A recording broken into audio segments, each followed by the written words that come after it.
Support for this podcast comes from Frito-Lay and the 2023 Snack Bracket Championship. The Frito-Lay Snack It Challenge is underway, and fans are voting on their favorite snacks to crown champion. We're talking about prime-time matchups between the best 64 snacks in the land. Will Ruffles Ridges reign supreme? Can Doritos defend their dynasty? Or will Smart Food use their smarts for a surprise upset? Only you can decide. Get in on all the action for a chance to win up to $1,000 or a year's worth of snacks. Let your snacks be heard. Just go to fritolaysnacket.sbnation.com to vote and enter for a chance to win. No purchase necessary. Sweepstakes ends April 3rd, 2023. Void where prohibited. Year's worth of snacks awarded in the form of 52 coupons, each good for one bag of chips. See official rules at fritolaysnacket.sbnation.com. The Black and Gold Banneret Podcast is brought to you by the Unger Real Estate Group, powered by eXp Realty, proudly serving Orange, Seminole, and Lake counties. Call 407-790-9957 or visit WeSellOrlando.net. I'm so, what's the word, thankful, or I don't even know what it is, but you're pumping out a ton of content. It's great. It's draft time. That's why. That's it? I just love the draft. I'm such a freaking nerd. I love the draft, and I can't get enough of it.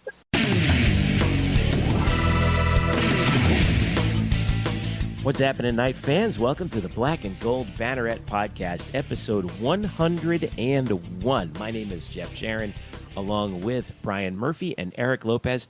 Guys, I have to apologize to you. I forgot to mention that our last episode was episode number 100 of this podcast. So we had a big milestone that we set there that we just completely forgot about. So I'm going to treat it the way like some really, smart-ass people tried to treat the year 2000 and the year 2001, saying we're not in the new millennium yet. The new millennium starts in 2001. So that's what we're doing here. The second, the important one is show number 101. So you guys are just going to have to deal with that. Well, that's like Bryce Harper celebrating 1,000 hits. Like, he's not going to celebrate that because he knows that bigger things are ahead of him. Yeah. Darn right, brother. That's exactly right. So we've got a lot to talk about here. NFL draft is going to be the big thing that we've got going on here today. We'll review the 4 Knights, school record tying 4 Knights selected in the NFL draft. We've got. We'll also look ahead to 2019. Which prospects do we think might be NFL scouts might be looking at in the upcoming season? We will check in once again with baseball and softball, where we all owe apparently an apology to Brian Murphy for hitting the panic button too early. And we will also talk about golf and tennis with a couple of those teams getting their spots in the NCAA. So. Lots to get to here on the show on this episode. Don't forget to follow us at blackandgoldbanneret.com, where you can get sign up for email notifications, get all kinds of information, news and analysis on all your UCF sports. You can also follow us on Facebook at at facebook.com/blackandgoldbanneret, and follow us on Twitter at UCF_Banneret. You can also hit me up individually at Jeff_Sharon. Follow Eric at Eric Lopez Elo, and follow Brian at Spokes_Murphy.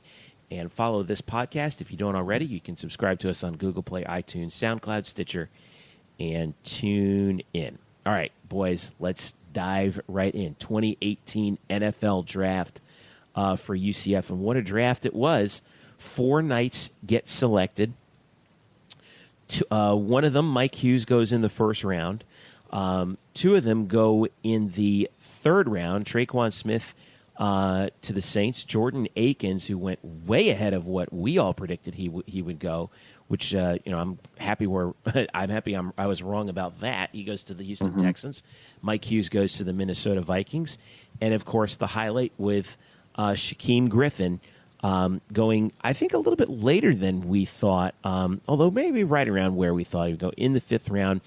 The big story, of course, he is rejoining his twin brother Shaquille with the Seattle Seahawks. So I guess we'll start with your genuine impressions. Of the week. Like I said, this is a school record tying NFL draft. 4 UCF Knights get selected. and that's a banner year for UCF in some way.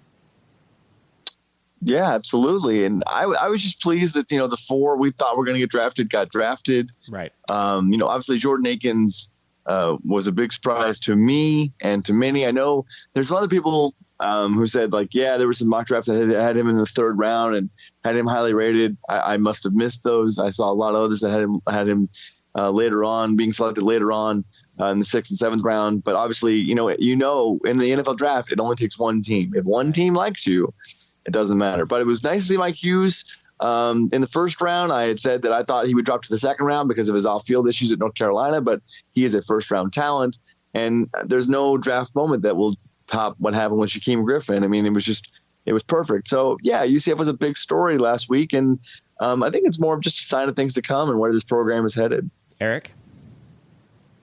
Yeah, well, I was excited as a Dolphin fan. It's the first draft that I've been actually happy with Miami Dolphins draft. So I was already enjoying the draft, which was very fun, actually, entertainment. I give ESPN credit for their coverage leading into it.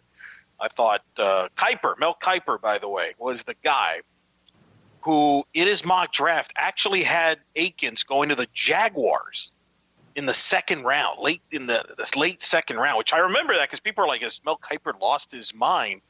And then I think he tweaked it to the 3rd round. But so he was the one that picked Akins to go early. And his theory, I remember reading that, was, and this is something that we all missed, and we should have thought about this.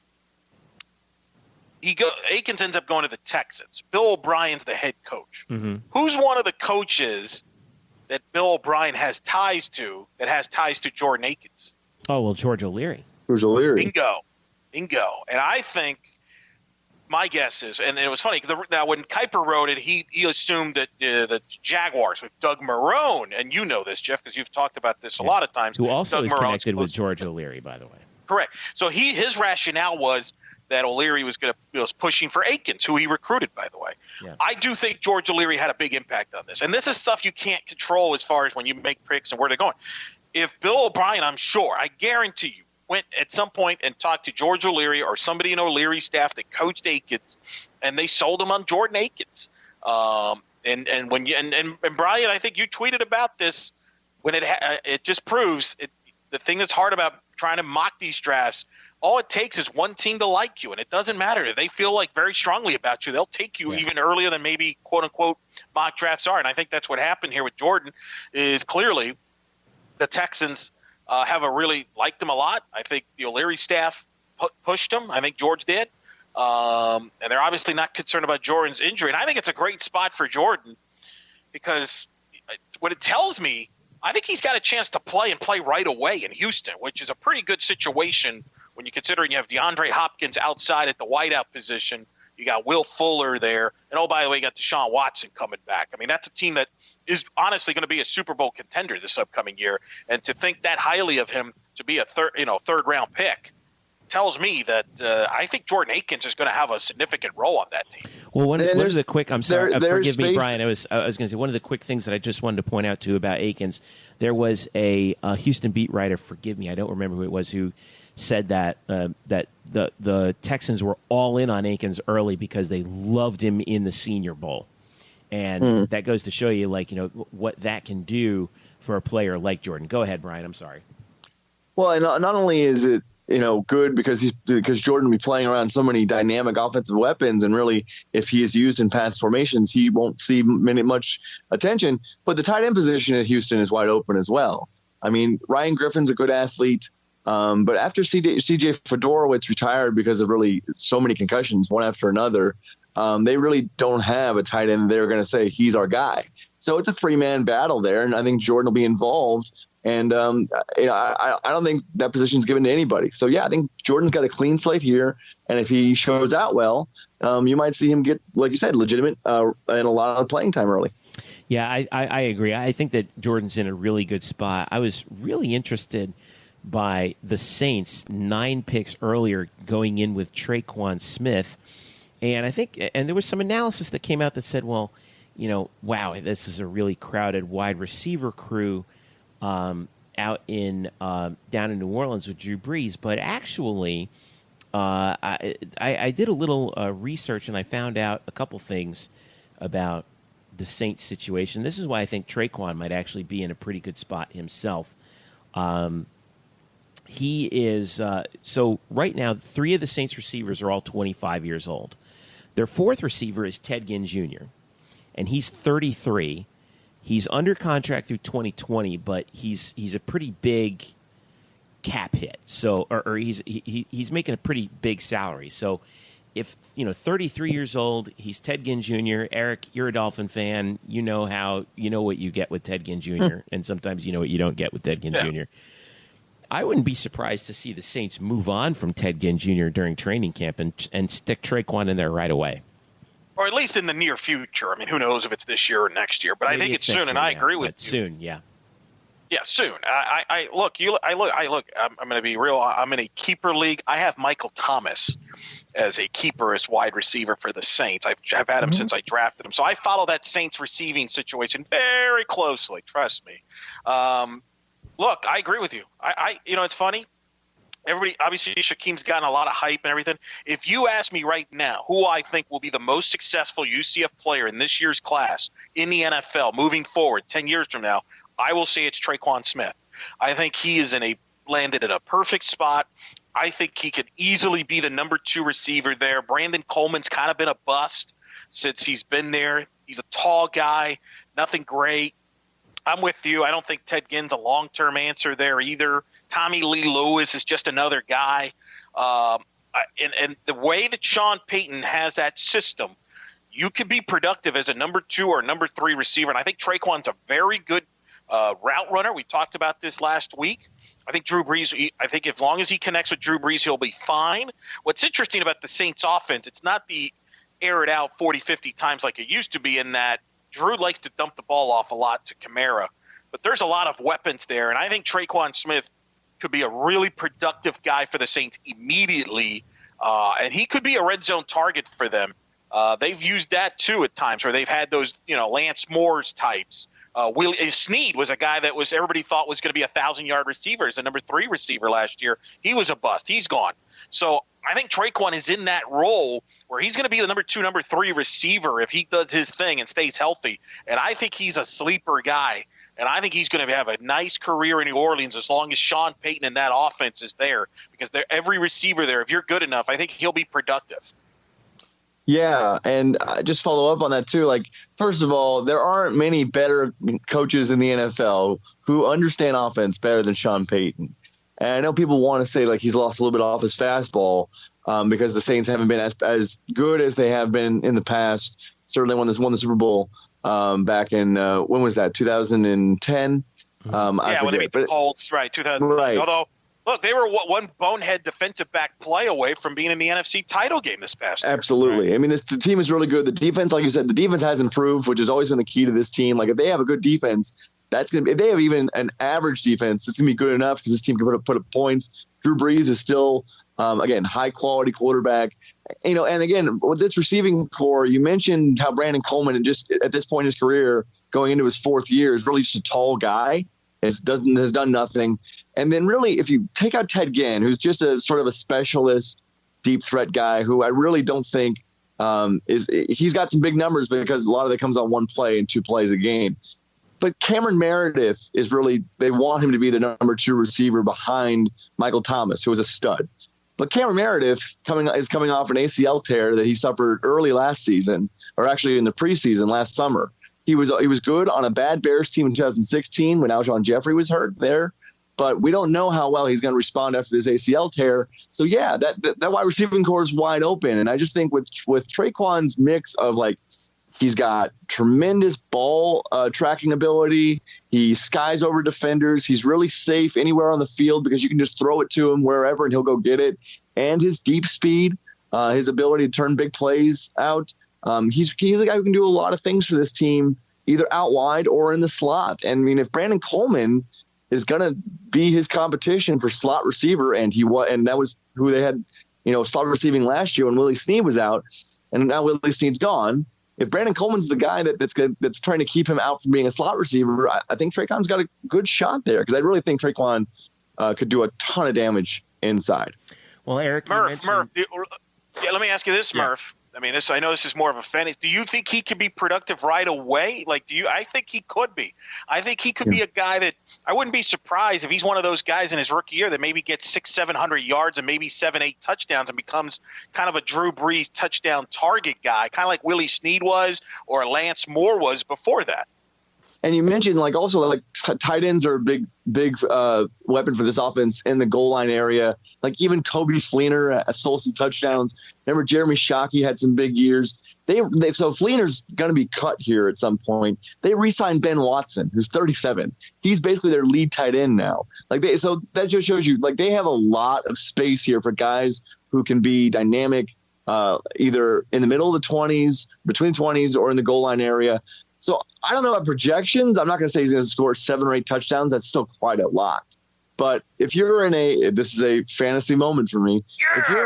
If you're in a deep dynasty league, I really like Tre'Quan Smith, and I say that trying to rein in as much bias as I possess. I mean, I really want to be truthful and say, you look at the situation he's in, the amount of expansion available in that receiving core, and the qualities that Tre'Quan's got, both as a speed receiver and a really good safe target who can just bail you out if you just throw up to him one-on-one.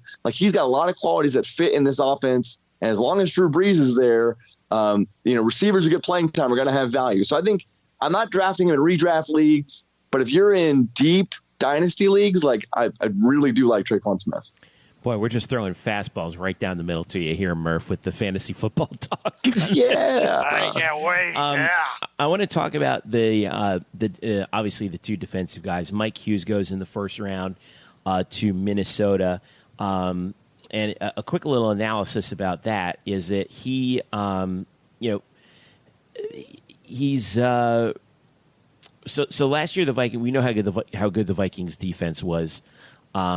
They were second in the NFL in fewest pass yards allowed. We talk about, Mike and how good he is on special teams. They were 8th in punt return average, 3rd in kickoff return average. So more or less Minnesota kind of strengthened their strengths here by picking Mike Hughes. Is he going to have do you see him fitting in that spot, or is he going to have to really earn his way in? I mean, I know he's a first-round pick. You expect him to contribute right away, but I mean, I think he's in a really good spot with a team that, like I said, strengthened its strengths by drafting him. Well, here's the thing: you've got Xavier Rhodes as their top corner, Florida State kid. So he's the number one. The question is, and they drafted Mackenzie Alexander from Clemson, who's really good too. So.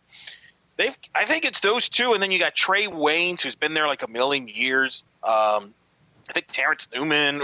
I think Mike's going to have to work. I think they're going to be very careful with him. They're deep at the secondary, but he's going to have to work to get playing time right away. I mean, that doesn't mean he won't. I could see him getting some nickel coverage defensively. The other interesting thing about him is how do the Vikings use him in special teams, right?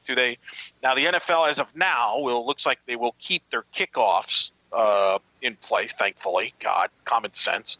Although with the NFL kickers the way there's so many more touchbacks that it's not as big. I'm curious if they use him in the kick return or in the punt return game.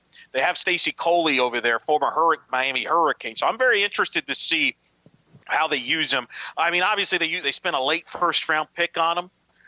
So obviously they have – and I think Wayne's getting up there in age. I would think Hughes is the heir apparent there, but he may not make an immediate impact as far as a starter. I think he's more of a nickelback in his first year and then work his way into being a starter maybe a year or two from now.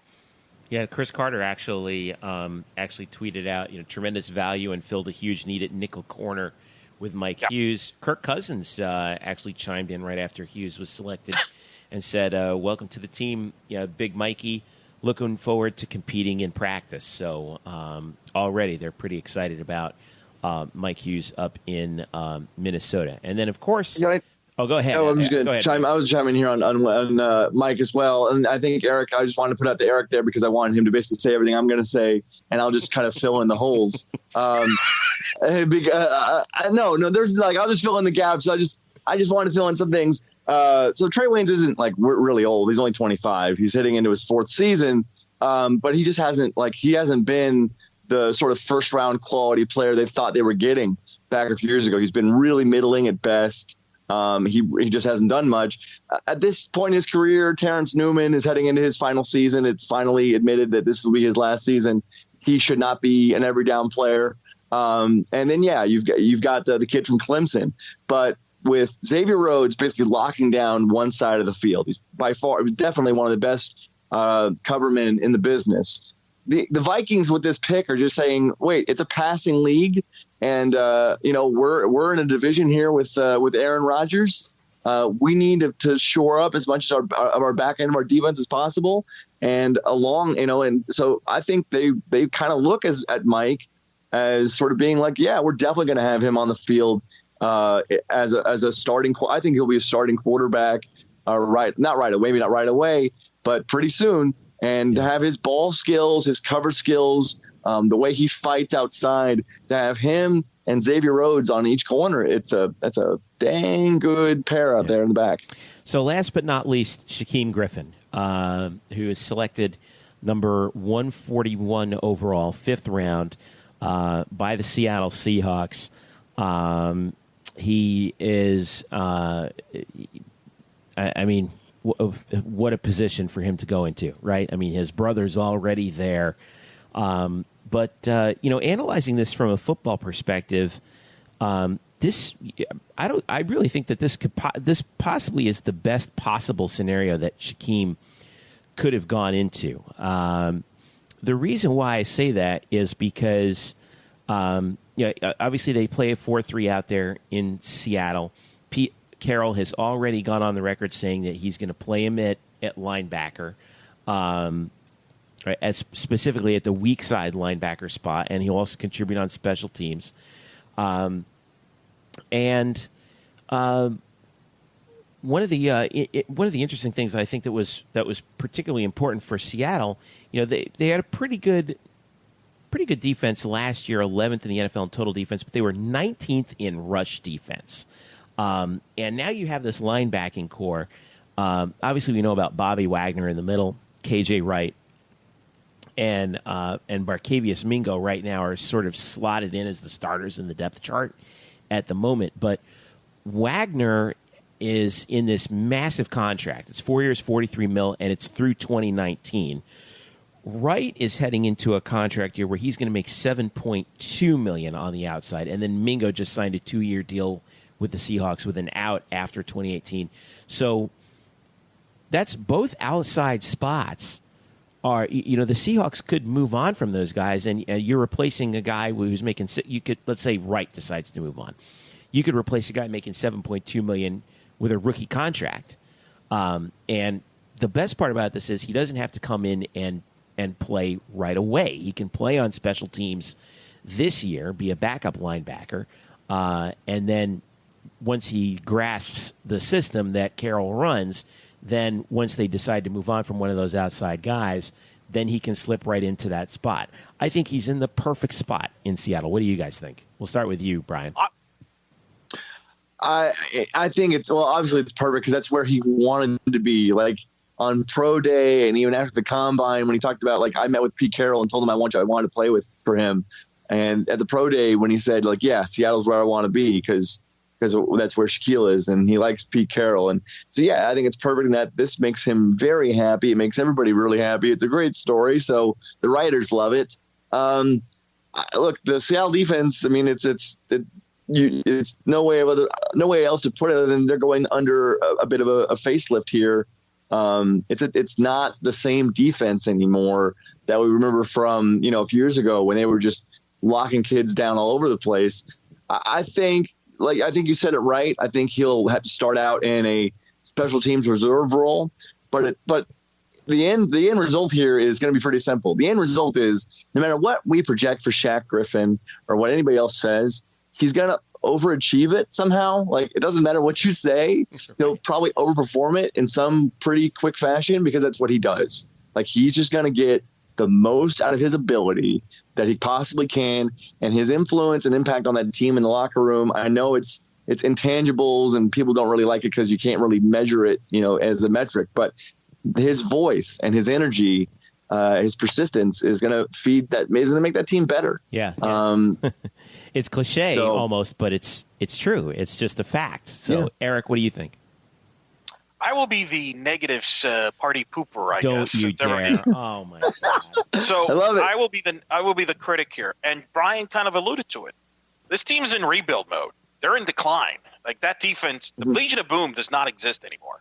Richard Sherman's gone, which puts a lot of pressure on Shaquille Griffin. He's going to start. He's got to be better than he was when he started late last year because he had some tough issues at times. He's got to play better. But here's my question to both of you.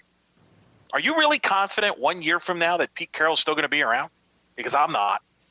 It's a good question. If they go 6-10 and 7-9 again, you think Pete's going to stick around for that?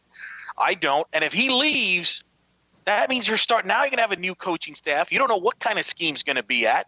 You're starting over if you're Shaquem Griffin. Now the guy that drafted you is not going to be there. I think there's a really strong possibility that that's going to happen because I think Seattle at best is the third best team in the NFC West coming into this year. I think the LA Rams are far superior unless Ndamukong Suh just ruins that team like he does every team he's on. Don't rule it out. True. And I think the 49ers, I'm on the 49er bandwagon with Garoppolo and company there. I think Seattle, you mentioned the stats last year, but there were times that defense got torched. And they looked old. I'm not convinced that Earl Thomas is going to be on that roster by opening day or Cam Chancellor. Who knows? Look, is he going to get some opportunities? Yes, especially at special teams. You mentioned the linebacking situation there. I just don't know that Seattle situation is very comfortable. I think it's a year-to-year thing there with Pete Carroll. I really do. I don't know because I think if they struggle again, if you're Pete Carroll, it's like, do I really want to stay through another 7-9, 6-10? People, the NFL's very fickle that way. It reminds me a little bit of Tom Coughlin at the end with the Giants there, Jeff, where things just didn't turn around. And that's my concern there is I don't think that's a really solid footing situation. It might be good right now, but it could change real quick in a year, which tends to happen in the NFL. You might be right about that. Of course, on the other hand, let's say that does come to pass. You could have a new coach that comes in and says, geez, these Griffin kids are all over the place. Maybe we'll hang on to them on defense because they're young and they're around the ball constantly. At least that's my hope. Maybe so. We'll see. We'll see how he handles it. And I think he'll play some at the linebacker. I think you're right. I think you nailed it. I think they're going to try and use him as a bit of a pass rusher at times too. So I think they're going to use him around a little bit. We'll see, though. This is the NFL now. This is the big boy league.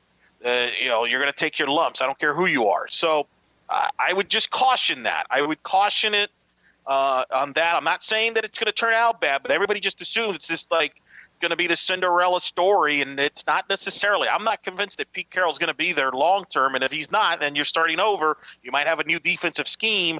It could change some things. I will say this, though. I will pat myself on the back because I did ask this question a week ago, and I called it out, and I said, what are the chances he ends up in Seattle? Remember that? And Murph, to your credit, I think you said it was a very 35, 40%. Jeff, you scoffed at it. I think I said 10%, 1 in 10.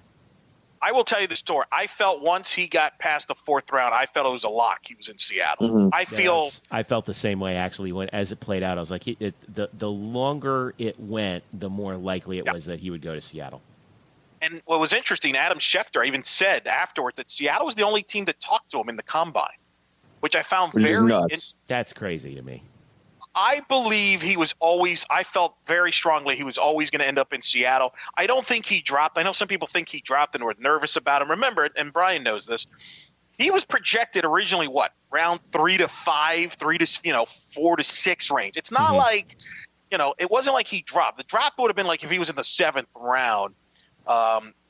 So look, I think he took advantage of this situation like everybody did. I've seen some people think that the NFL used him. Of course the NFL used him. Everybody used him on this, but he used everybody else. This worked out for everybody because this was the perfect draft. The first round sells itself, and Shaquem made people interested in the later half of the draft that normally people wouldn't be interested in. So I think TV used him for that. I think the NFL absolutely used him for that. And I think Shaquem in return used them to market himself. He got himself a TV deal. He got a deal with, not a TV deal, but a shoe deal, right, with Nike. Yeah, Nike. You got a bunch of deals. Yeah, exactly. You got like 6 endorsements. So this was a business move for all parties on this. So congrats to everybody on this. Obviously he's paired up with Shaquille, and they both got to perform, and it'll be interesting to see what happens with Seattle, because I think they're in decline, and I think I would not be surprised if we get to week 11 or week 12 or week 13 and Adam Schefter is starting to report on what Pete Carroll's future is in Seattle.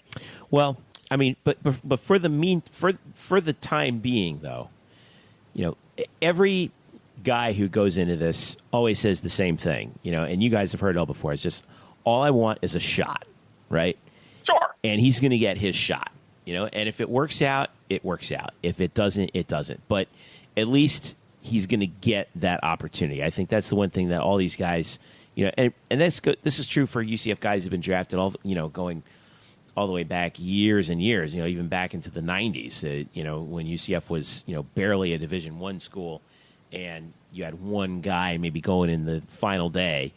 All these guys want is a shot. Now, speaking of guys who might be getting a shot, so 4 UCF Knights go this year, which, by the way, like I mentioned, ties a record for most Knights drafted in an NFL year. By the way, you guys know what year it's tied with? 2003, right? 2003. Can you name the 4 players who were drafted? Don't go snooping on Twitter, because I tweeted it out. I don't know. Jesus. Was Elton Patterson one of them? Elton Patterson was one. Boy. Alex Haynes? No, Alex Haynes was not drafted. All right. I wasn't cheating. I got him. I got him for you. It's Asante Samuel. Oh, yeah. I was going to say Asante. I thought he was later. I was going to say Asante. 2003. Doug Gabriel, who I remember was drafted by the Raiders.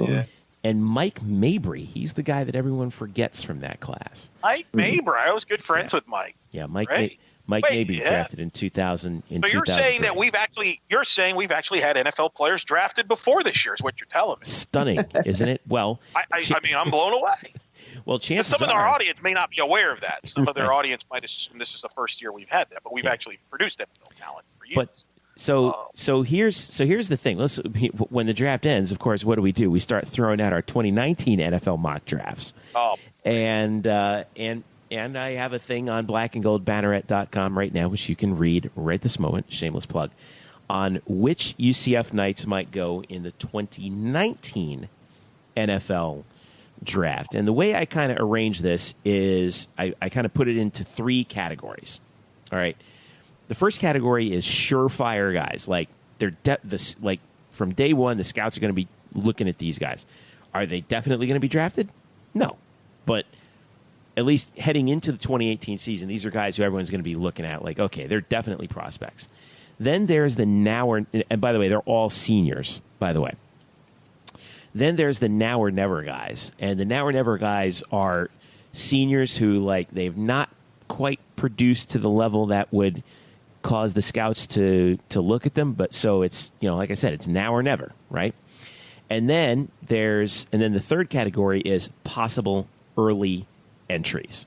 So I'll read them off to you. For the surefire NFL draft prospects, I've got Pat Jasinski on the defensive side, Pat Jasinski and Titus Davis, the 2 linebackers, 2 offensive linemen, Tyler Hudanik and Wyatt Miller.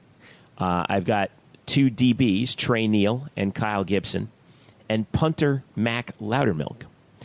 Now or never guys, we've got a bunch of guys on offense. Taj McGowan, the running back, Tristan Payton, the wide receiver, and another wide receiver, Cam Stewart, who I think is primed and ready for a big year.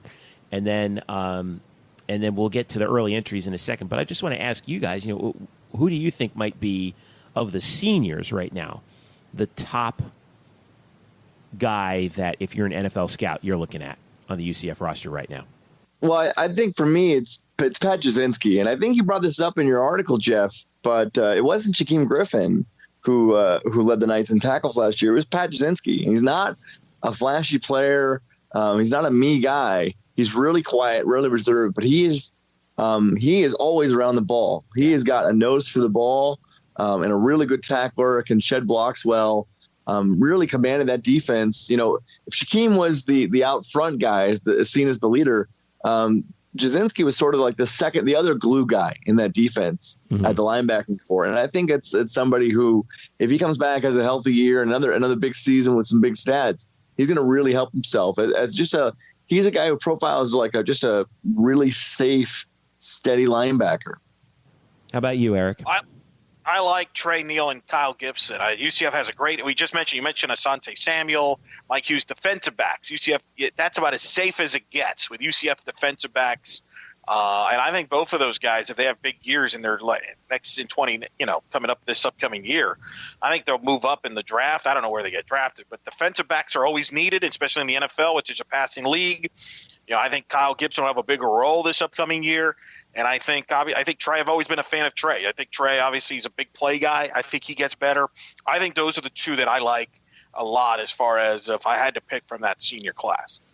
Yeah, I like both of those guys too, Trey and Kyle. I didn't even realize like Kyle Gibson was all over the football last year. Yep. But the guy I really like, and I think he's primed and ready for a big year, is Titus Davis, the other linebacker on the other side. First of all, he's massive. He's 6'3", 248, and he did his work on the other side of Shaquem. So now Shaquem's gone, and then he's going to be the prime guy to be the Knights', I think, most dangerous weapon on D. He could cause some serious havoc in backfields this year. Now I'm going to change the question around to the third category, the possible early entries. I am not saying that these guys are surefire locks to leave early, but I've got three names that if the stars align and everything comes up, aces for these guys, they might think about leaving early. And the three guys I have are Dredrick Snelson, Adrian Killens, and Mackenzie Milton. So I'll put this out to you guys, and Eric, I'll start with you. Of those three guys, who do you think is the most likely to have the kind of season that would cause him to leave early? I mean, that's kind of a trick. I don't like that question because it depends on the perspective, right? Well, like Traquan Smith. Well, no, like who would have thought? Like if we did this a year ago, like who would have said that? Hey, Traquan Smith's going to be definitely leaving early. He's definitely going to be a third. Nobody would have said that for sure. Or that you would have had Jordan Akins good draft to where he is. So it's hard. You don't know what injuries happen. You don't know what guys come out of nowhere. I mean, Mike Hughes wasn't even on the UCF roster a year at this time last year. He was and he left early. Right, so you don't know what impact the new guys are going to have on the roster and how that impacts playing time and things like that. I would say I just throw in a dart just based on history. If I had to say one of those guys, I would say it's Snelson because he's a wide receiver. And he's kind of, if he's going to step into that Traquan role and he has a big year, I think he's more likely to maybe try to leave early if he's even, from that standpoint, because he's a receiver and he might decide this is as high as my ceiling goes. I don't, Adrian Killings is kind of a tiny guy. I don't see small backs don't usually go early. So don't get, that's not a good idea personally. Yeah. And McKenzie's too small as well. So unless you believe that McKenzie turns into like a Baker Mayfield and the Cleveland Browns decide to draft him, McKenzie, next year because they just like to reach for quarterbacks early, there's no reason. God, so I don't know. By the way, how dumb are the Browns? I mean, can we just... I mean, so seriously, Baker Mayfield, seriously. We could do a whole podcast on that separately, and I'll send it to some of my Cleveland Browns friends. But in the meantime, Brian, I'll go with you. I'm thinking it would probably be Snelson. I saw this number. I think he scored. I think it was 8 touchdowns last year. 5 of them were in the final 3 games. And and obviously he benefited from Traquan being on the other side, but all of a sudden everyone said, "Wow, Dredrick Snelson is just catching everything in sight." Are you thinking Snelson, or are you thinking one of the other guys? No, I agree with Eric, and I know we should probably disagree, but if I'm being honest, if you look at NFL potential, Snelson is the most natural fit. He's a big guy. I mean, he's 6 foot, but he's a big guy. He's really well built. Yeah. And he's with Traquan Smith gone, he's gonna have one of those seasons where, he is gonna be the number one receiver. He's gonna be the guy I think that Mackenzie Milton looks to the most. He's gonna have one of those, if you don't know, now you know sort of years, which is really gonna elevate his stock. And like Eric said, Mackenzie's really slight and short. by NFL standards, and more so with Adrian, who, yes, he's electric. When you get him in the open spaces, he's fantastic. And, but not everyone is Jamal Charles. Like there's not a Jamal Charles every time you pick a guy who's, under 5'10", and those really small scat backs. They have a niche in the NFL. They certainly have a role in the NFL, especially as the NFL has sort of moved to a lot of all running backs need to catch, and he can definitely do that. But as far as I think the best NFL prototype pick out of those three, it's probably Snelson. Yeah. Well, here's the thing to keep in mind. When it comes, I don't care how fast you are in college. When you get to the NFL, it's a different speed, man. Yeah, everybody's fast. Everybody's fast. It's not like college where maybe, you're playing a defense that maybe 3 or 4 guys are maybe as fast as you are. Maybe. NFL, everybody's fast. That's why you don't see in the NFL hardly ever a guy just break an 80-yard run unless it's just one of those things. So, so I think to me I would be surprised from that standpoint on the Killings and even Milton from that standpoint. And that's one of the, and I'll give you credit on this one, Jeff. I'll give you credit on this because you were right on this and I was wrong on this. And this was about Johnny Manziel. Me and Jeff had this argument a while when he came out. Did we think he would translate to the NFL? You said no. You were very consistent. No. I was more the optimist on Manziel because I thought, man, this guy's quick. He's this or that. And I will never forget, I watched his first preseason game when it was against the Lions. I remember I was watching the NFL Network, and I remember 10 plays in, it came to me. It was like, oh, my God, he is so small and slower compared to everybody on this field. It's crazy. He's the same guy. He was at A&M running over everybody, and yet here he is in the NFL, and he's smaller, and he can't get past these pass rushers. Oh, my God. That was my reaction, and at that point I knew, this is not going to work. This is not going to work. And you were right, and I was wrong, and that's why the Cleveland Browns, and that's going to happen to make Baker Mayfield again, and that would be my concern with quarterbacks that are not tall or that you think they're fast in college and can get away. And trust me, it's a different game in the NFL. I think I found my new cell phone ring. It's going to be you saying I was right and you were wrong. All right. Well, you can check that out on blackandgoldbanneret.com, preview of the 2019 draft. Congratulations to all the guys. Oh, and a little bit of news that we did want to pass along also, and congratulations to the 4 so far UCF Knights who were picked up as undrafted free agents. Aaron Evans, offensive lineman to the Philadelphia Eagles. Jordan Franks, sign on with the Cincinnati Bengals. Tony Gerard will stay in the Sunshine State. He will go to the Jacksonville Jaguars. And Eric Lopez, Jamias Pittman, for the time being, defensive lineman, is a Miami Dolphin. So and I'm gonna tell you something. Of those 4, does UCF guys actually have a good history of guys that go undrafted that end up doing well in the NFL? Jacoby Glenn, et cetera. I think Pittman's, if you ask me about those 4, who's the most likely to be successful, I think it's Pittman. The Dolphins need defensive line depth. They got rid of Ndamukong Suh. Cameron Wake is up there in age. I think Pittman's has a chance to last there and be, a kind of part of that rotation. Mm-hmm. So I think of those guys. I think he could be a guy. Don't be surprised if, we're at week 10 or whatever, and you're like, wow, look at Pittman. He's playing like 15, 20 snaps, and he's making a couple of plays. If he proves himself, I would not be surprised if he makes that NFL team and contributes to that team. You agree with that, Brian? I wholly agree on that. He is the one guy out of that 4 who can really make an immediate impact. I think it's almost a steal for the Dolphins. I thought he was going to get drafted. I really did. I'm actually surprised he didn't get drafted. I'm glad that he did sign up with the Dolphins. And congratulations to all those guys. Still waiting on maybe a few other guys to get some invitations. For example, I was mentioning on social media, I hope that Shaquan Burkett does get a chance with somebody along the line, but.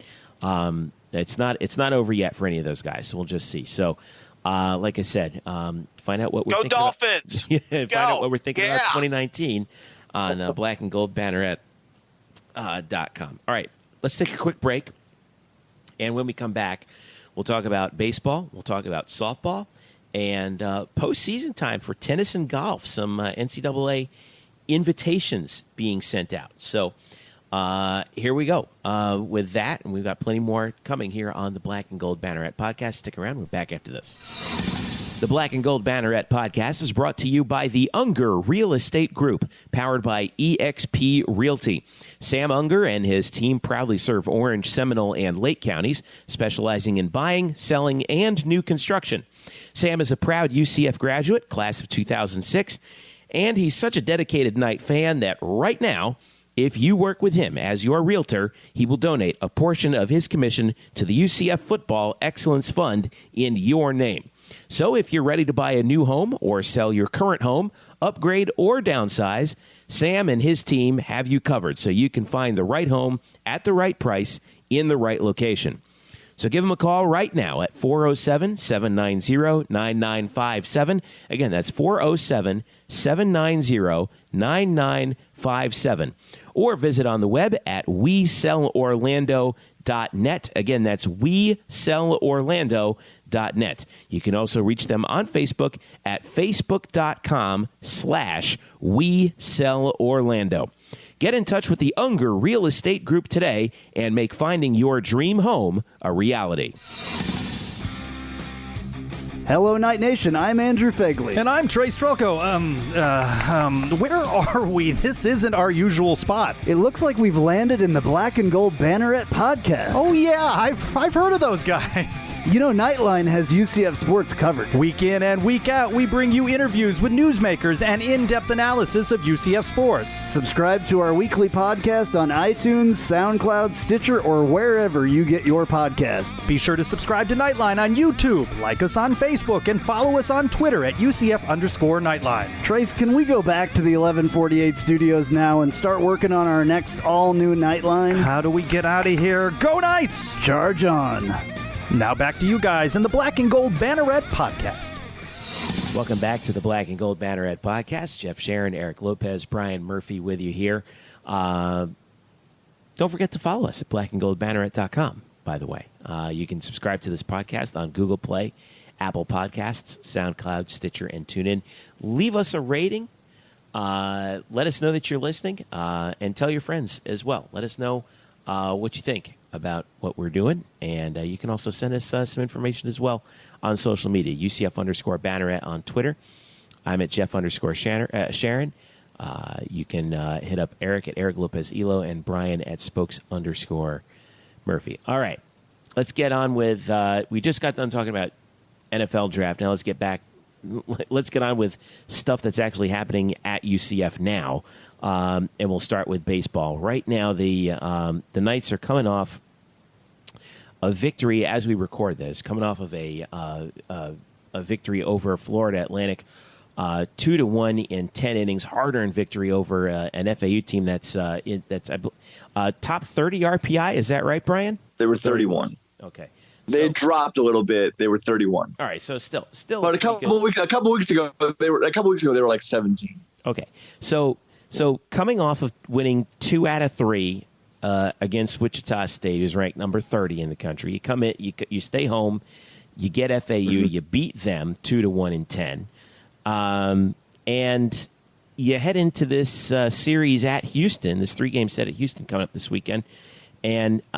Like we mentioned earlier, I guess I owe you an apology, Brian, because I was mashing the panic button last week. I will mention that I wasn't the only one. Okay. Oh. But have they figured something out here? Are they starting to pull things together as we're down to?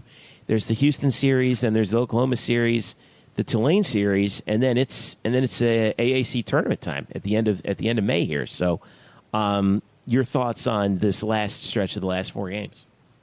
Well, I'll say it's better to win 3 out of 4 than lose 3 out of 4. So that's some deep insight that I think is deserving of the game. That's some locker room level insight right there. I mean, I've been digging deep. I was out there today at practice, and Coach Lovelady said, it's better to win 3 out of 4. I was like, I'm going to write that down. I'm going to make 3 that out my of 4 lead. ain't bad. I mean, it's yeah. Thank you. But it's baseball. Like again, like I know I've been repeating myself, but like baseball is weird, and full of vagaries and just sort of like you sort of ride along with it. And right now they're riding high. Like they put a lot of emphasis on winning this series against Wichita State last weekend.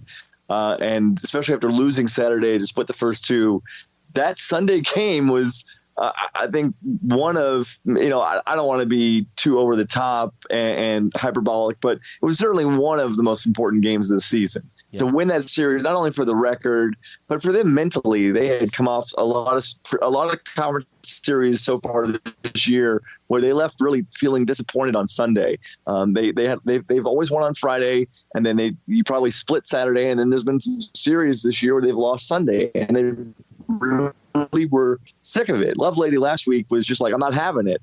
And so they pulled it off, and then they come back and the bullpen. I mean, the bullpen game on Tuesday night against FAU, Louis Ferrer throws 4 innings of sparkling ball that Lovelady admitted today he did not expect Ferrer to go 4.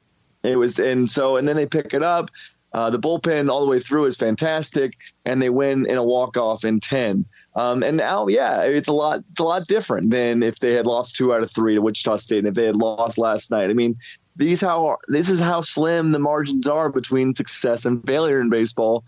So now they're riding high, and it's a tremendous series this weekend. The final game out of state for UCF until a possible NCAA. And even though they might also be in a state then, but this is the last game they have out of state for the regular season in the AAC tournament, at least, at Houston, a team that sits atop the conference as far as just, they have the best record in the conference. They have won 7 consecutive conference games. They swept Wichita State at home or in Houston. They also swept East Carolina, who at the time was number 7 and is now around number 12 or 13, depending on what you look at in the rankings. They swept East Carolina in Greenville. And over the last 8 conference games, Houston has allowed, I think, 20 runs in the last 8 conference games. The pitching has been phenomenal, and UCF's going to put up with that this weekend. It's going to be really fun. UCF jumped 6 spots in the RPI this week from 41 to 35. And if you look at the top 35 in the RPI, these are the teams in the American that you have. You have UCF, USF, Wichita, East Carolina, UConn. So 5 teams out of the American in the top 35 RPI. I guess we shouldn't be all that surprised considering how strong the conference really is this year. No, and let me tell you something. Let me say this. The league is currently the number 4 rated RPI. It was number 3 on Monday. It's number 4. It's back and forth between the American and the ACC right now for the number 3 spot in the sport as far as the conference. This league is really good. And one of the things I will say that Brian's 100% right, and I give Brian credit because he's got the right perspective, because I think sometimes what we do, Jeff, we try to treat this like football, and you can't. The margin for error in baseball, the gap between the best team and, say, the last place team is not that big. It's not like football where, the best team like UCF against East Carolina, that's a 40, 50-point margin. That doesn't happen in baseball. I got a chance to watch Memphis at USF this past weekend when I was in Tampa with softball. That was a really good series. I watched the Saturday and Sunday game. Memphis is not – I know their record's terrible and all that. They're not that far off from a team like USF, who right now is the second best in the league. There was a 1-run game on Sunday. Memphis beat them on Saturday. Jeff, you've covered that team and that league the last 2 years in the conference tournament. The difference between the top and the bottom in baseball is not that big, which is why, to Murph's point, it's so random. It could come down to a ball bouncing one way or hitting it at the wrong spot, a pop-up, a bloop single here, a bloop single there. The margin for error is not that big, so you can't overreact to certain results. And here's the thing I'm going to say, Greg Lovelady, and we're seeing the same. I think we're going to see the same thing we did last year. They played their best baseball down the stretch last year to win the regular season title. They came from behind. I don't think they're going to do that this year. I think Houston's too good. But I think UCF's going to is peaking right now, and I think they're going to win enough games down the stretch here to get themselves into the field. And as a team, they've got a good resume. They have 9 wins against the top 50, second most in the league behind Houston right now in 11. And actually, we have a clip. The guys that I defer, Brian Murphy's good friend from D1 Baseball, Aaron Fitt, Kendall Rogers, Mark Etheridge, they do a podcast on D1 Baseball. And they're telling you here on this clip, the American Conference is really good and could be easily a 5-6 bid league. Houston, South Florida, Connecticut, East Carolina, UCF would seem to me to be the safe teams. Now, last week, for what it's worth, we didn't have Houston in because the RPI still wasn't there. But they just went on the road and swept East Carolina.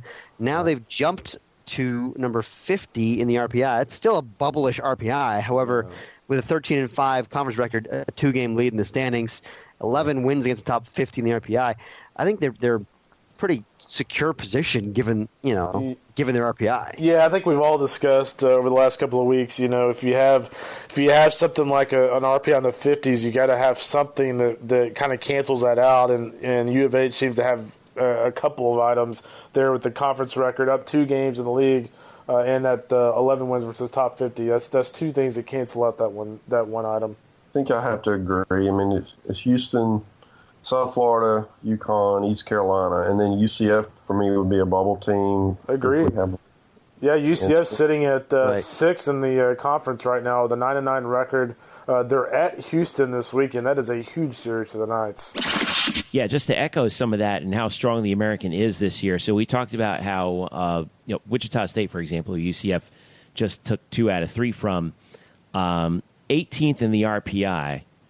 They are, if you look at the American standings, this is astonishing to me. They are 28-14 overall, but they're 5-10 in the American. They're second to last, and they're only 3 games up on Memphis, who's last in the conference right now, at 2-13. UCF right now is at 9-9 in the league, 30-15 overall. They're one of only 2 teams in the league who've won 30 games at this point, ECU being the other one, and UCF is 4 games back of Houston for first place. So, and obviously you're going there. With Houston coming up, you got 3 games with them on the schedule here coming up this weekend: Friday, Saturday, Sunday. Brian, what's the outlook right now with this Houston team? Because they've had some up and down years here and there, but they've been very consistent of late.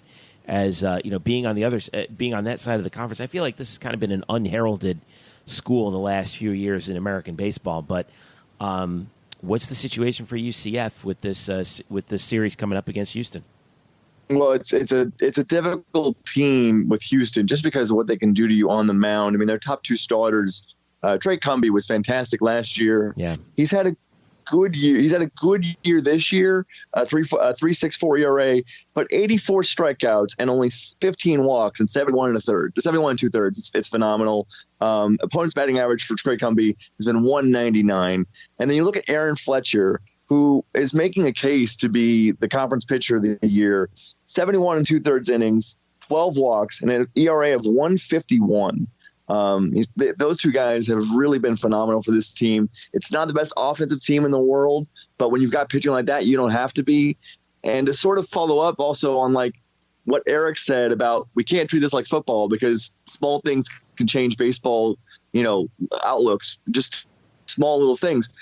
So I said that, Houston has won 7 straight conference games. They beat Tulane, then they had 3 against ECU and 3 against Wichita State. Every single one of those 7 games were decided by runs. So a hit here or a less hit here, and we're talking about a completely different scenario. But this is baseball. It's really comes down to 1 or 2 plays. So these games will be, and you can watch the Saturday and Sunday games. Friday is 7:30 Eastern, Saturday 7:30 Eastern, Sunday 2 p.m. Eastern. Out in Houston, and then there's another Tuesday game against FAU, but this one's down in Boca, 6:30 p.m. on Tuesday. Go ahead. By the way, we haven't brought up the underlining storyline in this series. You know who the pitching coach is at Houston, right?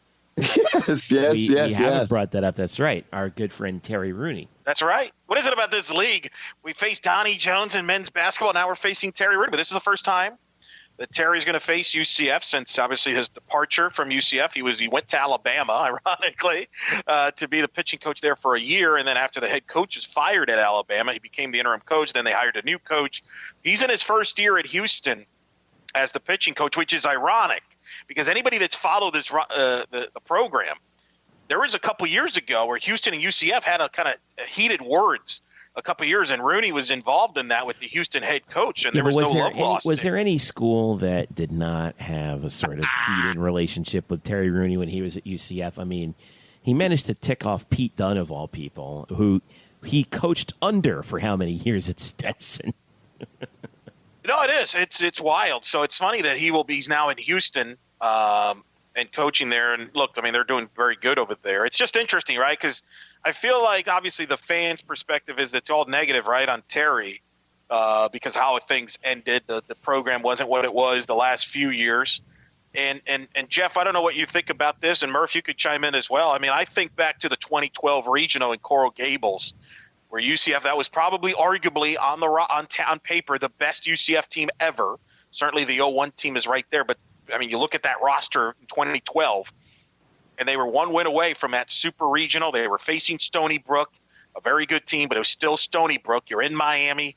And Eric Skoglund, as a matter of fact, the youngster, got the start in that Sunday night. UCF lost both games. They lost the Sunday game. They lost the Monday night game with Brian Atkins, and Stony Brook not only advanced to the Super Regional, but then they upset LSU in LSU and advanced to the College World Series. I think that was the turning point in the Rooney era. If they win that region, I think it's a completely different program, and it's maybe Terry's still the head coach, but when they lost that, the program, in my opinion, for whatever the reason, just wasn't the same, and they hit decline from that point on. Because he was up until that point, I mean, they had made the NCAA tournament the year before after a few years drought, and they had a really loaded roster. And to me, that's what I always think about when I think about the Terry Rooney era. I will think about what Cam Gellinger said in the media day. It was actually Greg Lovelady's first media day at UCF baseball, where he threw some shade at Terry Rooney, talking about how no more. What was the quote, Murph? Do you remember this? It something about no more fake energy around here, or something like that. Yeah, fake hustle. Yeah, exactly. I gotta look this up. Fake energy. I got to see if I can find the thing. I'll stall for time. I'll stall for time if you want to find it. I've got it. It's okay. This is from Luis Torres of the Orlando Sentinel. He said he, being Rooney, Rooney wanted to have a lot of energy, and it was a lot of fake energy. He was trying to get us to be very emotional at the wrong times. End quote. That's about Terry Rooney. Cam Gellinger, everybody. But oh boy. I saw where he was coming from. Yeah, and I like Terry. He was always kind to me. And obviously there were a lot of good things that he did at UCF, but I just felt like he was grading on the program for a while, and a change was needed, and the change happened. Don't you think? So I mean, everybody wins. Don't you think though? But do you think it would have been different if he wins that regional? It's hard to... You love the what-if game. You love the what-if game. What if UCF would have had won that regional? I'm inclined to say no. Okay. Because I feel like the style that he had, everything would have frayed just as quickly. Okay. And it did. So, and of course, I reserve the right to be wrong on that. Well, no, and people that will back you will say that some people think that what really kind of was starting to decline was Cliff Godwin was his assistant, left to go to be at Ole Miss to be the assistant coach there and the hitting coach there, and that's where the recruiting kind of took a hit. And now Cliff's the head coach at East Carolina. Yeah, and he took job there, so. And he took Jeff Palumbo with him too, who was also an assistant coach at UCF too under Rooney. So, and now look at East Carolina where they are. So, all right, so UCF does have these 3 games at Houston. It should be fun. It should be interesting. I don't think Terry Rooney's going to get into a shouting match with anybody this time around, but you never know. So, wouldn't it be great? Yeah, wouldn't it be great? Well, we'll have the chance to watch the games on Saturday and Sunday, so maybe we can watch. There's a link up on. Where are we watching this? Where can we watch this? UHCougars.com. UHCougars.com. So, by the way, the Friday game is actually televised on the American Digital Network. I should mention that as well. So Friday, 7:30 on the American Digital Network, and then Saturday and Sunday on UHCougars.com. All right, so let's switch over to softball, where, like I said last week, I was hitting the panic button once again on softball. Eric, you were, unlike Brian, however, you were with me on hitting the panic button on UCF softball. Right now, they're at 31-21, 9-9 in the league, and coming off this past weekend, losing 2 out of 3 against South Florida. At South Florida, we know how good USF is. Obviously good for UCF to get one of those 3 in the middle game. But as of right now, what's the status of UCF softball as they head into senior weekend? Because this is it. This weekend against East Carolina at home, senior weekend. It's the conclusion of the regular season. What's the story for this team coming into this weekend? Well, I think they played well last week, and I know the result wasn't what they wanted, and certainly a rivalry is the first time USF has won that series since they joined the American Conference in 2014. But I will, as Brian has said for weeks, softball is no different than baseball. That was an even series. I think back to the Sunday game, a 2-1 game. Cassidy Brewer crushes 2 balls to left field. That if it was any other stadium, that ball is gone, and we're having a different story. Instead, it was allowed, hit it to warning track power for an outs. It's that, just a bloop single here. It's that different. It was an even series. Really, UCF had 2 bad innings the whole weekend. Unfortunately, there was a 4-run second inning on Friday, and there was a 2-run first inning on Sunday, and that was the difference. But it was a very even series. I thought it was well played. 2 very good teams. Very high level softball, and credit to USF. They had made one more play. It's that different. The narrow was very much. If this was a boxing fight, it was probably going to be a 115-114 score. So now I thought they played well. I thought there were some good things, and I think you got to build on that going into this weekend. You've got an East Carolina team that's very talented. You look at this league. The American is the 4th-rated conference in softball. UCF right now this weekend, Jeff, can finish anywhere between 2nd and 7th. That's how tight this league is right now, and how deep this league is. And it's unfortunate that there are people in high networks that cover softball that don't acknowledge that, because all they do is spend time talking about the top of the SEC conference and the Pac-12. Yeah, hang on a second. I know it's nighttime and we're recording this, but I think I just saw some shade out here being thrown by Eric Lopez. I'm just throwing it out there. There's some good softball outside of the SEC or the Pac-12. If feel free to talk about other leagues, and that's my point. The American Conference is the 4th best league. It's better than the Big Ten. It's better than the ACC. The numbers back that up, but yet there's that perception that softball people, for some reason, just ignore. But nonetheless, so this is a very tough league, and East Carolina is very good. I think this, as we get into Tampa next week for the conference tournament, I don't think seedings matter. I think anybody can beat anybody. I think there's about 6 teams, maybe 7, that can win 3 games and win the conference tournament next week. That's how deep this league is. I think it's a league that should be a 4 to 5 bid league. I don't know if it'll get that, but it should be. And look, for UCF, they just got to build on momentum and try to get some wins and get some momentum going into Tampa next week. I think they played well last weekend. I think the fact they played 3 games in that stadium will help them. I think that stadium fits their team. I think it was good for everybody to get some games in there, and it's just a matter of finishing strong here. You're playing for 2 seniors, and Courtney Roden and Megan Greenwell. That's always emotional. They'll be emotional on Sunday. And also our team manager, Samuel SJ, who they call. Samuel, who's been there since 2016, the best team manager in the history of that program, has done beyond. He's a great kid. He's going to be smart. The only negative on him is he's a Red Sox fan, but that's, whatever. It is what it is.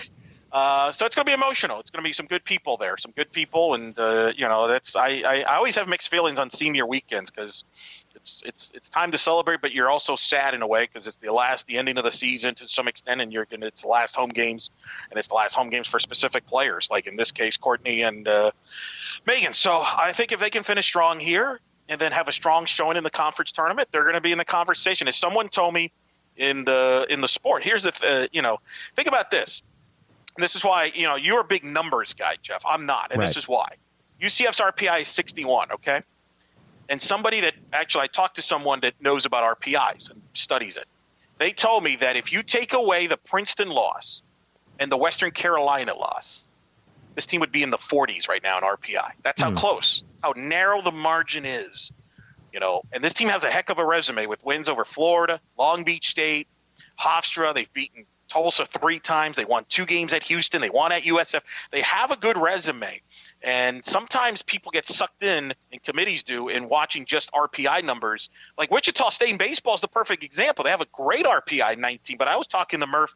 We don't really know how good this team are, because if you look at the resume, they don't really have that marquee wins that you would think from a team that has a top 20 RPI. They have a very good schedule, and you can manipulate numbers a certain way. So I think sometimes we got to look at, can you beat teams? Are you capable of beating teams? And this team has proven that. Now, that being said, you got to win games down the stretch here also, and they need to do that this weekend against a very talented East Carolina team that's playing their best softball right now. They're young. They got a great power hitter, and it should be an interesting series and a good prelude to the American Conference Championship next week in Tampa. Yeah, it's now or never with this series against East Carolina. And just to give you an idea on that RPI number you were talking about, was it Princeton and Western Carolina, you said?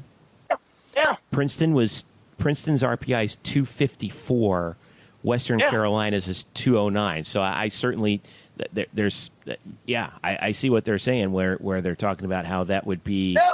That's what hurt him. That's really what hurt him. And that's what hurt him. And the margin for error within the conference is so thin. We talk about UCF right now at 9-9, 31-21. There are 6 of the 8 teams in the American have at least 28 wins. And you look at UCF at 9-9; they're in 5th.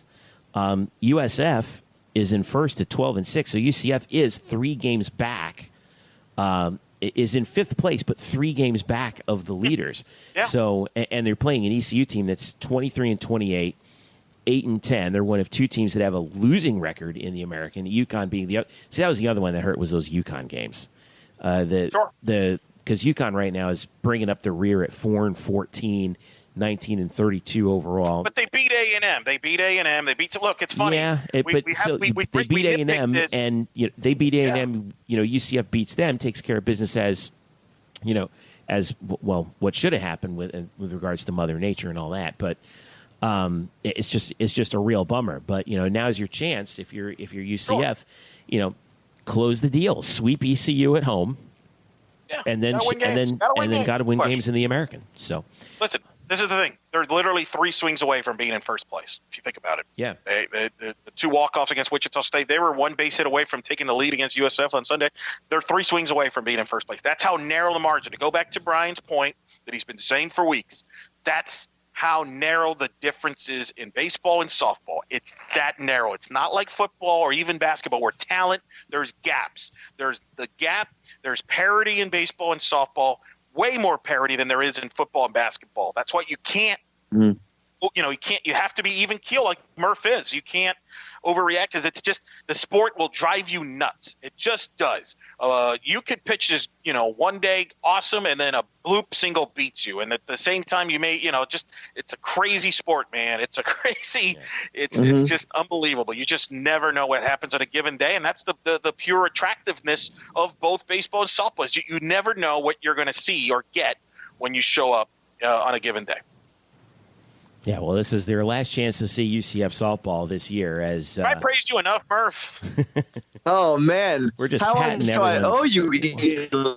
How much do I owe you? We're just patting one another's backs around here. It's, I'm starting. You could say that. You could say that, or you could watch Pulp Fiction and take it another way. Oh boy, Friday, Saturday, Sunday free. As I try to restore order on this podcast. Friday, Saturday, Sunday for UCF against East Carolina. Friday, 5:30, Saturday at 2, and then Senior Day Sunday at noon. You can watch all 3 of those games with Eric Lopez on the call at UCFnights.com. And, oh, by the way, Eric, I will be doing PA on Sunday. Oh! So I will be there on Sunday for Senior Day. So, and that should be fun. And then we head into the American Athletic Conference Tournament Thursday through Saturday. That's May 10th, 11th, and 12th in Tampa, so mark your calendars for that. All right, a couple little news bits that I wanted to pass along here about golf and tennis. First of all, women's tennis, at-large bid to the NCAA championships. They're ranked number 22 in the country. They are a number 2 seed, and they are headed to the Coral Gables Regional. They will face third-seeded FIU on May 11th in the first round. Brian Kaneko, Eric Lopez, getting the job done. UCF finished the season 19-4, 5-1 in the conference in the 64-team field. FIU very good this year, 17-2. They won all 6 of their matches in Conference USA. They have the number 10 ranked player in ITA singles in Andrea Lazaro, and the number 19 doubles team in the country. Although UCF defeated FIU back on March the 30th, so it's going to be a rematch between these two from that. Winner of that match plays the winner of LIU Brooklyn and the number 16 overall seed Miami. So keep an eye on that at UCFKnights.com. First time since 2002 making the tournament, Jeff. 16 years. That's right. Amazing job for Brian Kaneko in his second year. Congrats to him. Congrats to John Roddick, who's the director of tennis, who hired Brian Kaneko. Amazing to see that women's tennis is in the NCAA tournament. First time in 16 years. I think it's the story. Personally, I think it's the story of the spring year in UCF. And maybe you could even argue maybe the biggest non-football story of the year. If we look back on it, we'll see how things play out in the spring sports. But I think women's tennis has got to be right up there as one of the top stories of the year when you think of UCF athletics. And the job that Brian Kaneko has done is incredible with that young roster, and exciting to see them in the field for the women's NCAA tournament. By the way, men's tennis, they were right on the bubble. They were right on the bubble for the NCAA, but they end up getting left out of the field with 11-10 overall record, but they played a murderer's row of schedule. A real bummer for UCF at that point. But again, this is a squad that's still trying to find its footing after year 2 with a new coach. So congratulations to them on a job well done this year. And very young roster, too, by the way. Young roster. Yeah. We had John on the show, and he talked about it's a very young roster. So I think the future is very bright. And they were literally, you mentioned it, they were one of the last teams out. Sites that cover this sport closer than we do said they were one of the last teams out. Had they maybe gotten to the final of the American Conference Championship, they might have been enough. Who knows? But I think the future is bright. They got a young roster coming back. They'll have a lot of guys coming back next year, and I think they'll be right back in the mix. College Tennis Ranks had them as the second team out, and that ended up being right. Golf. So women's golf did not make the NCAA tournament as a team. However, Kaylee Jones did, so she will be playing at the NCAA Tallahassee Regional as an individual. That's coming up May 7th through the 9th up in Tallahassee. So keep an eye on that. She was an all-conference selection this year in the American. Men's golf got word today that they are going to the regionals for the second consecutive year. They will be hosting the regional at Reunion Resort in Kissimmee, May 14th through the 16th. 7th time that Bryce Waller has sent his team to the NCAA regionals in the 9 seasons he's been UCF's head men's golf coach. You remember last year UCF won the regional and went to nationals where they tied for 14th place. UCF is obviously coming off a third place in the American, but they will be heading to the NCAA regionals once again this year. There are 6, by the way, the format, and thanks again to UCF for having this out and enabling us to understand everything. Kelly Cartner actually wrote this on UCFKnights.com. 81 teams. It's not a field of 64. It's 81 teams plus 45 basically wild card individuals across 6 NCAA regional championships. The top 30 teams plus 6 individuals will then go to the national championship, which will be at Stillwater, Oklahoma. UCF right now 59th in the country according to GolfStat.com. They're the number 10 seed heading into the regional. Some of the teams that will be there include Vandy, Florida, USF, and Jacksonville State. among others. So congratulations again to Coach Waller and UCF for UCF men's golf for going back and getting back to the NCAAs. All right, boys, let's finish this thing out. Brian Murphy, what do you have coming up this week? Baseball. I will have a article on. Hey, what a shocker! I know. Hold your butts. Stunning. I did not see that. I did not see that curveball coming. Did not. You're gonna expect me to say golf or something, which I at one point in my life I would cover golf, but the wheelchair and the 18 holes, it just doesn't work.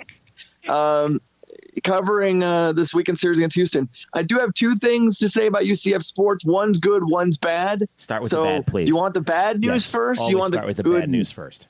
Bad news first in UCF football, and you might have seen this tonight already. It was announced by head coach Josh Heupel through the Orlando Sentinel that offensive guard, sophomore guard Sam Jackson has a torn ACL. Sam has really transformed his body. A lot of the players talked this spring about the nutrition aspect of the team has gotten better even from last year, and Sam's been one of the chief exemplars of that. And Jordan Johnson, the center, said Sam's probably been their best offensive lineman this spring.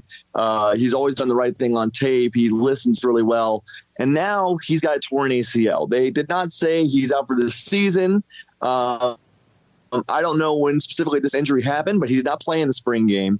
Although I do know that as of April 4th, it sounded like he was still available, because that's when I asked Jordan Johnson about Sam Jackson. It sounded like he was still playing then. So if you imagine he tore his ACL somewhere in April, they have not ruled him out for the season, but it sure would seem like a difficult task for him to come back and play it all this season, which would probably mean they'd kick Jordan Johnson outside to guard, even though he was their full-time center last year. Ooh. And they'd go with Jordan Johnson on the in guard with Tyler Hoodnick at the other guard, and then the tackles would be Wyatt Miller and Jake Brown, who's come back to the program, and then the center would be Cole Schneider. But really, it's a big loss. It's a big loss to this offensive line. Yeah. So that's one thing. The good news is, and this is just a small stat, currently Rylan Thomas has the longest single season on base streak in school history, which means he has now reached base in 45 consecutive games. That is a lot. It's really amazing when you think about it. Reaching base safely in 45 straight is, in college baseball, it's a spectacular streak. It really, I mean, like I said, baseball is so random, and just there hasn't been a night where he hasn't drawn a walk or gotten hit by a pitch or gotten a hit, and he really hasn't, smacked the heck out of the ball over the last couple of weeks that he was earlier. His average is now down, quote unquote, to 381, which again, it's like a 25-point drop from where he was, but still he's getting on base. And now it's 45 in a row. It's the longest streak in school history. It's the longest streak in American history for a single season. His current streak is actually at 53 games if you go back to last season. The last UCF player to reach base in 44 consecutive games, actually the owner, the school owner of both the single season on-base record, which was 44 consecutive games, and the all-time consecutive on-base record, which was 65 games, is the same player. He played about, I'd say, 10 or 11 years ago in the middle of this lineup. Can you name him? 10 or 11 years ago. I'm going to go Chris Duffy. Not quite in that era, but maybe even a little earlier, like 2006, 2005. Was it I can see his Shane face. Brown? Was it Shane Brown? That's what I was going to say. Not good. No, it's pretty good though. Kiko Vasquez had Kiko Vasquez, really? Yeah, Kiko Vasquez had a 44-game single-season streak, and then over the course of 3 seasons, because he actually had a year which was cut short due to injury, he actually had over the course of 3 seasons reached base 65 consecutive games. I would not have pegged Kiko Vasquez as the guy to have that record, because I remember him as a power hitter. He was a big guy. Yeah, big dude. Big dude. So that's a great piece right there. Rylan Thomas is now 12 games behind Kiko for the consecutive on-base streak record in school history. There are 11 games left in this regular season. And then, of course, there's the conference tournament and whatever postseason after that. So at this point, if Ryland keeps on this pace, he would tie Kiko after the first AAC tournament game and pass him on the next game. But we'll see what happens. Do they know what the NCAA record is? I know that the NCAA record for consecutive games with a hit is 58 by Robin Ventura when he was at Oklahoma State. But I'm looking at the NCAA record book. I don't see anything about consecutive games reaching base safely. Do you have any? Have they looked into that yet? Yeah, no. I have not, and I'm sure our SID Ian McDougall has. So if he hasn't found it, it may not exist. I don't know. It's got to be somewhere in there. I know that the Major League Baseball record for consecutive. By the way, this is a really good one. Who holds the Major League Baseball record for consecutive games reaching base safely? Can you at least give me a decade? 19. I don't know the exact. Can you not get? Can you wait? Isn't it DiMaggio? I'm going to say it's okay. No. Okay, I will give you this. It's in DiMaggio's era, but it's not Joe DiMaggio. Okay, so I mean, is it like a terribly obvious answer, like a Ted Williams? There you go. That's the answer. Oh, okay, then never mind. It is a terribly obvious answer, like Ted Williams.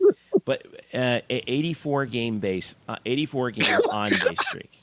What? Ted Williams reached base safely 84 consecutive games. This just in, Ted Williams, pretty good at baseball. Yeah, he wasn't bad. Yeah. He missed 3 years due to fighting in war. Yeah, he flew fighter jets. My favorite story about Ted Williams was that he actually flew alongside in the Korean War. He flew alongside John Glenn. Okay, first American in orbit, John Glenn. He flew in the same formation as Ted Williams during the Korean War, and John Glenn said that Ted Williams had the best vision of any pilot he ever flew with. Yeah. That tells you something right there. So, all right, let's pull it back onto the interstate. Eric Lopez, what are you doing this weekend? Oh, I know what you're doing this weekend. You're doing all the softball games for the East Carolina games. I'm looking at the NCAA record book in baseball. I have not been able to find consecutive games reached on base. I can tell you that Robin Ventura holds the consecutive games hitting streak at 58. Yeah, 58. 1987. I don't know that he played at Oklahoma State, by the way. Yeah. I am not. I don't know. I'm wondering if they kept track of that. They may not have kept track of it. I got to believe that Ventura walked a few times. I would guess that would be the guy that would have the record, but I'm looking right. I mean, I would have thought that DiMaggio would have had the record, the major league record for most consecutive times on base or for most consecutive games reaching base safely, because I know that he, but he didn't reach base in the game that ended the streak, the 56 game hitting streak. But then I know that he had another long hitting streak right after that. But anyway, that's neither. Could I tell you this real quickly? Like, I thought initially, that Ryland's on base streak was actually 5 games greater than it was. Mm-hmm.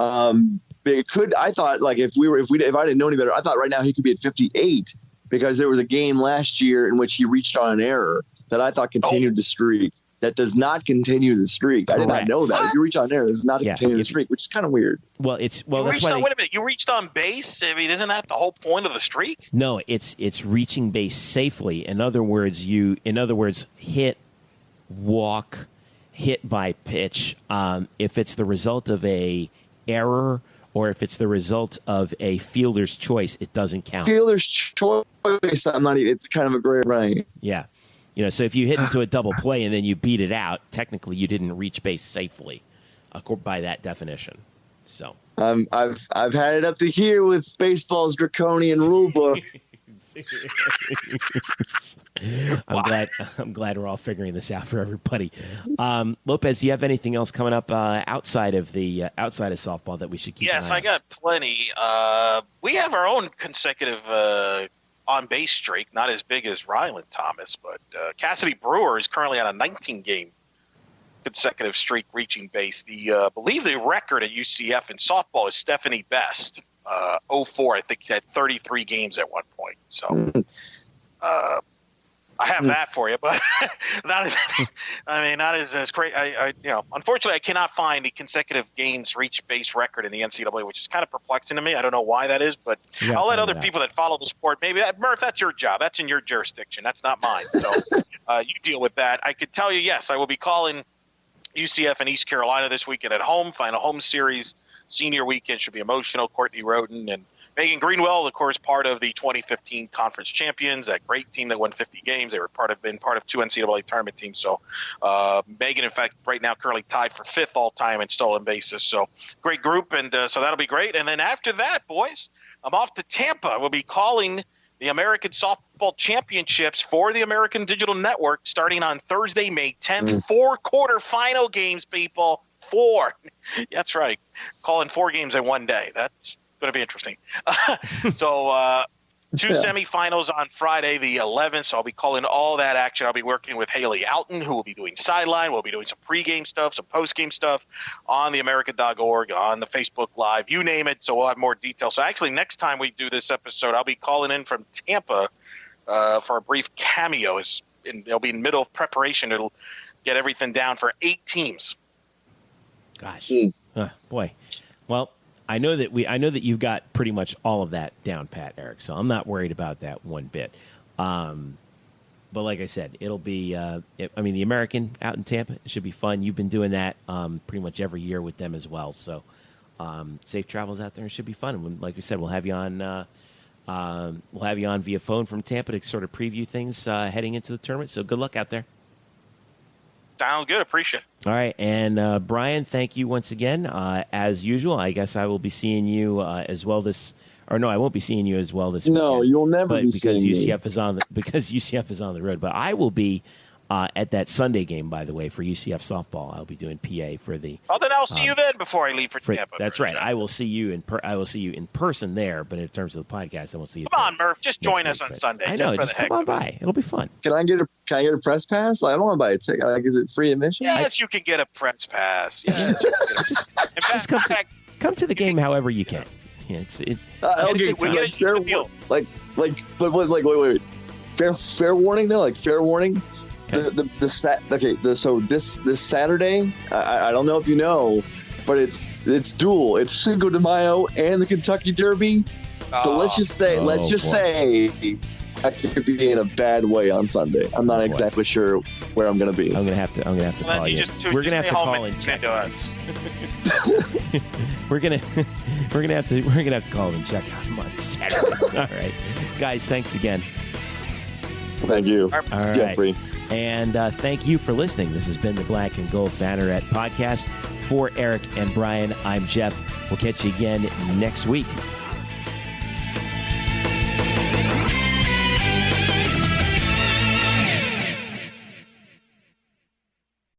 Today's episode is brought to you by Cars.com. With over 2 million vehicles and 50,000 more added every day, Cars.com will match you with the perfect car for you, your budget, your life, your style. And if you're ready to say goodbye to your current car, Cars.com will get you an instant offer to cash it in. Just start by entering your license plate and get matched with a local dealer who will write you the check. So whether you're looking to buy or sell, just go to Cars.com. It's magical.